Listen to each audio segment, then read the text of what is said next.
سلام على من اتبع الهدى. طاح حظك وحظ هدى. جاوب على سؤال الحلقة أبو هدى. أبو هدى، سؤال الحلقة ليش ما أبو هدى، سؤال الحلقة يقول أبا هدى دقيقة. سؤال الحلقة يقول: من الذي قتل السيدة أم المؤمنين؟ تفضل أبو هدى حبيبي، لك المايك.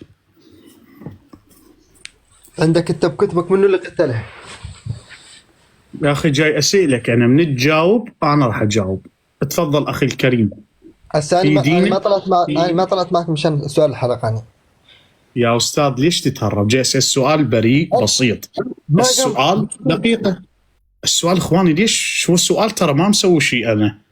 من الذي قتل ام المؤمنين؟ بس اليوم وفاتها، اليوم وفاة 17 رمضان، ذكرى وفاة ام المؤمنين. ما شوفني لابس اسود؟